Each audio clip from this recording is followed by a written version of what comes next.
नमस्कार, मैं हूं Manmohan Bhatt. UK SSSC paper leak मामले में एसटीएफ ने बड़ी कार्रवाई करते हुए जिसको मास्टरमाइंड बताया जा रहा था उसे लखनऊ से गिरफ्तार कर लिया है।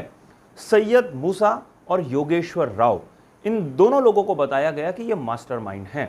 इन दोनों लोगों को उत्तराखंड एसटीएफ और उत्तर प्रदेश की एसटीएफ ने मिलकर गिरफ्तार किया है। इन दोनों आरोपियों पर लाखों रुपए का इनाम भी घोषित किया हुआ था।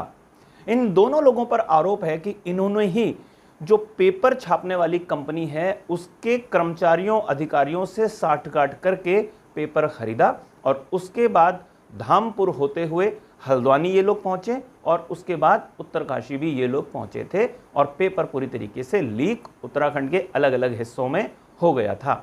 100 से ज़्यादा ऐसे अभ्यर्थी हैं जिनका पता लगा है कि गड़बड़ तरीके से उन्होंने पेपर पास किया है। ये एक प्रकरण हो गया है। इस प्रकरण का अब दूसरा हिस्सा ये है कि इस मामले में अब उन अधिकारियों पर भी जांच की आंच पहुंचने लगी है जिनके ऊपर यूके एसएसएससी की बड़ी जिम्मेदारी थी, यानी अधीनस्थ सेवा चयन आयोग के बड़े अधिकारियों पर अब आंच आ सकती है। कई अधिकारियों को उत्तराखंड शासन पहले ही सस्पेंड कर चुका है, लेकिन अब उनसे पूछताछ की बात हो रही है, उनकी गिरफ्तारी की बात भी हो सकती है। कुछ इस तरीके का लेन देन भी पकड़ में आया है और इस आधार पर बड़े अधिकारियों तक भी अब एसटीएफ के हाथ पहुंच सकते हैं। कुछ प्राथमिक स्तर पर जानकारियां जुटा ली गई हैं।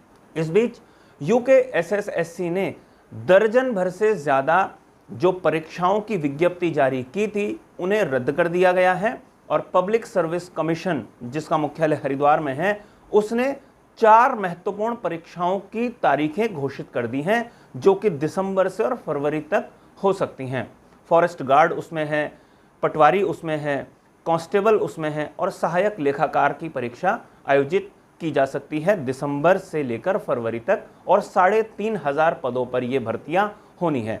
जैसे जैसे इन भर्ती प्रक्रिया पर काम आगे बढ़ेगा वैसे वैसे दूसरी भर्ती प्रक्रियाओं पर भी आयोग अपनी तारीखें घोषित करेगा, अपनी तैयारियों में जुट जाएगा। लेकिन बड़ी बात, बड़ी खबर यही है कि आने वाले समय में जिन मास्टरमाइंड्स को बताया गया, उन्हें पकड़ा गया है, उनके आधार पर अब यूके एसएसएससी के पुराने अधिकारियों तक जांच की आंच पहुंच सकती है और बहुत जल्दी यह खुलासा हो जाएगा कि इस पेपर लीक का मास्टरमाइंड वास्तव में कौन था।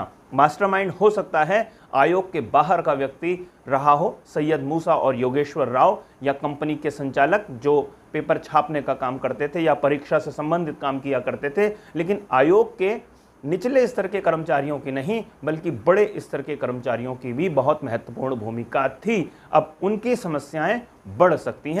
साथियों, आज की रिपोर्ट में फिलहाल इतना ही। अगली रिपोर्ट में आपसे एक बार फिर मुलाकात करेंगे। जाने से पहले 2 विशेष आग्रह। यह रिपोर्ट अगर आपको पसंद आई हो तो इसे लाइक जरूर कीजिए, इसे शेयर करके अपने मित्रों तक जरूर पहुंचाइए और इस चैनल को आपने अगर अभी तक सब्सक्राइब नहीं किया है तो इस चैनल को भी सब्सक्राइब आप जरूर कर लीजिए। अगली रिपोर्ट में फिर मिलेंगे, तब तक नमस्कार।